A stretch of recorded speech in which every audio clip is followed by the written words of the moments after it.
In 1976, America threw itself a birthday party, and for a minute, the whole place showed up. Not because everything was fine, but because the idea was still worth something. Maybe you've heard that we've got another big one coming up. Perhaps the best way to think of it is relative to the last time. So, stick around and we'll go on a little journey to 50 years ago, the Bicentennial.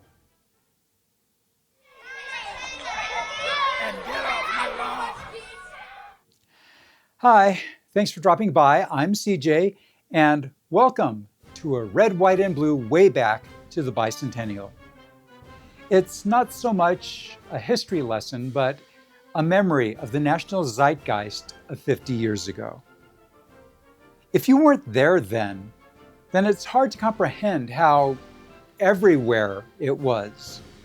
Not just the flags, not just the fireworks, it was the ambiance. Like the whole country had agreed, just for a bit, to lean into the same story. And because of our history, that story was worth leaning into. Now, the country's 250th is almost here. The official name is America 250, or the Semiquincentennial, which I'm sorry to say sounds like it's trying way too hard. Bicentennial just rolls off the tongue. But I digress. What I want to talk about is what made 1976 feel the way it did. And I'm not sure we're going to get that same resonance this time around. Here's the thing that's easy to forget. 1976 wasn't some golden, carefree chapter. The Vietnam War had just ended, badly. The Watergate scandal had gutted public trust in government. Inflation was grinding people down. We were still adjusting to the civil rights and women's liberation movements. Historians describe the national mood as doubt and contrition. A lot of people were disillusioned. A lot of people were just plain tired. And yet, people still found it in themselves to celebrate. Not because everything was fine, but because the idea was still worth something. That distinction matters. You can celebrate like it's advertising. Look how great we are. Or you can celebrate like it's maintenance, tending a fire that can go out if you ignore it. In 1976, it felt like the latter. And the organizing philosophy reflected that. The Federal Commission running the Bicentennial deliberately kept it nonpartisan and local, a low-key, non-political program. States and towns were encouraged to hold their own events. The American Freedom Train toured 48 states, carrying Revolutionary-era artifacts to far-flung communities where folks might never get to Washington to see them. The focus wasn't on the government. It was on the people. Of, by, and especially for the people. In the DC area, where I was a teenager, you felt it even more than most places, because that city is basically built as a stage for national symbolism. Head in toward the mall in that summer in '76, past the monuments, past those big museums, and it felt like the country's living room was being set up for guests. Despite the usual humid, sticky air, crowds were growing. There was a sense, an expectation, that something was happening that wasn't just another 4th of July. The colors were everywhere. There was bunting on buildings. There were more flags and windows than usual. The stars and stripes on paper plates, a little 1776 to 1976 badge on just about everything. And it wasn't just about the decorations. It was about what was in your pocket. The Bicentennial Quarter, the drummer boy on the back, dual dates, wasn't something you saw on TV. It was in your hand. You'd get one back in change and sometimes actually look at it for half a second. The Mint produced over 1.6 billion of them. So much that even in 2026, I was able to just pluck this out of my daily change bowl. They're still that common. That's what I meant about ambiance. It wasn't targeted, it wasn't personalized. It wasn't your algorithm says you like patriotism. It was just in circulation. Everybody got the same quarters. And then there were the tall ships. On July 4th, over 200 tall-masted sailing ships from around the world processed up the Hudson River past the Statue of Liberty. President Ford watched from the deck of the carrier USS Forrestal. That evening, fireworks lit up the harbor, and crowds at Battery Park softly sang the national anthem. In Washington, I watched the fireworks from the eastern bank of the Potomac, the Washington Monument across the water, listening on a transistor radio to the announcer and program music while the sky lit up.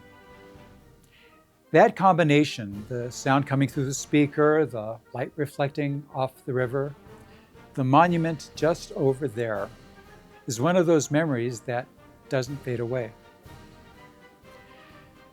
The tall ships did something specific, though. They looked like they came out of the same world as the Revolution. They made the past feel tangible. They were a reminder that for a long time it was less about the machines than the people, the ones that built, manned, and spilled blood on those machines. A big reason the bicentennial resonated so deeply was that in 1976, we were still living in a shared media world. 3 networks, fewer choices for news and entertainment. We basically all ate from the same trough. For 2 years, CBS ran nightly Bicentennial Minutes, 60-second history vignettes narrated by celebrities and public figures. Millions of people watched the same 60-second moments of history that formed a nation, every night. The final one was narrated by President Ford on New Year's Eve. And in schools, a lot of us watched, or were assigned, the film version of 1776, the musical. If you haven't seen it, it's a lively, funny, and genuinely moving dramatization of the Second Continental Congress debating separation from Great Britain and hammering out the Declaration of Independence. Arguments, compromises, personalities, the weight of what they were actually doing. For a lot of teenagers at the time, it wasn't just entertainment. It was context. It made the founding feel human rather than marble. One scene that causes many to smile is when John Adams predicts, "I see fireworks. I see the pageant and pomp and parade." This is a paraphrase from an actual letter of his from July 3rd, 1776. But the sentiment is true. Which mattered because the Declaration itself is a remarkable document, and not just for the soaring parts everyone quotes. Just read the list of grievances sometime. For imposing taxes on us without our consent. He has obstructed the administration of justice, for depriving us, in many cases, of the benefits of trial by jury. And of course, a prince whose character is thus marked by every act which may define a tyrant is unfit to be the ruler of a free people. That's not abstract philosophy. That is a specific, itemized indictment, in this case of George III. People who had experienced those things and more wrote them down and risked death by signing their names to them. 1776, the musical, made you feel the weight of that room. And in the context of the bicentennial, it landed differently than it would have in a normal year. I still watch that movie annually. I'll leave links in the description so you can enjoy it too. Now, I'm going to be careful here because I'm genuinely not trying to start a comments war. But I'll say this plainly. I don't think the semiquincentennial, there's that word again, is going to land the way the bicentennial did. Not because people have gotten worse, but because the conditions are different. We're more fragmented, more marketed to, more suspicious of anything that feels like a national message, because national messages have been weaponized enough times that people's guards are up. The shared room we used to gather in doesn't exist in the same way. We've got 10 million little rooms now, all watching different screens, all being told different stories about what matters. Some of what I've seen for 2026 has good intentions. There's talk of inclusion, reflection, a campaign to make July 4th the biggest single day of charity in US history. That's not nothing. But we're missing the feeling of the nationwide community that we had 50 years ago. I can't help but wonder, will it manage to feel like the whole country leaned into the same story again for more than a minute? Or will it feel more scheduled than shared, an obligation rather than a celebration? In 1976, the celebration felt aimed at something simple: freedom, democracy, and all of us being part of the great experiment. Now it feels like we're not sure what the words even mean anymore, much less any greater philosophy. This is where I want to bring in something personal. A few years back, I made this artwork called Lapsed Vigilance, Sword versus Pen. Link in the description. It's inspired by two quotes you probably know. The pen is mightier than the sword, and the price of freedom is eternal vigilance.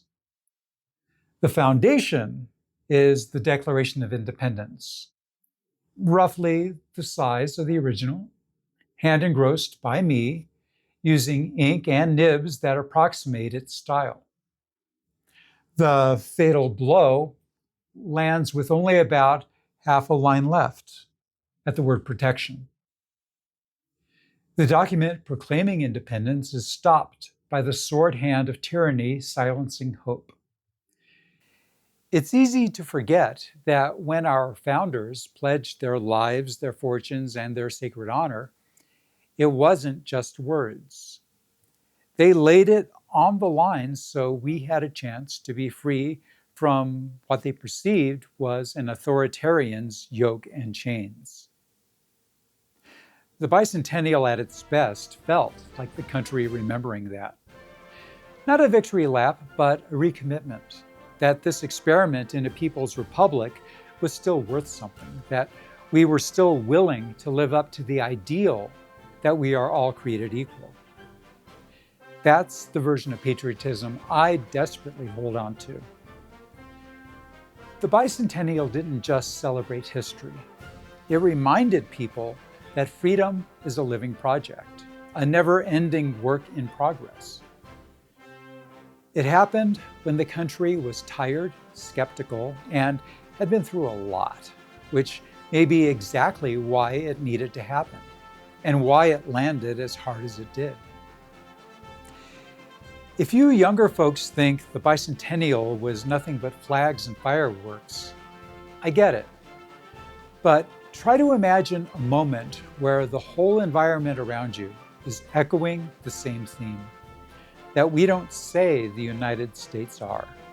We say the United States is. That we are committed to the proposition that we are all in this together. To those of you who remember the time, what stands out? The quarters, the ships, the bunting, the Bicentennial Minutes, sitting somewhere on a summer night watching fireworks and just feeling patriotic and proud?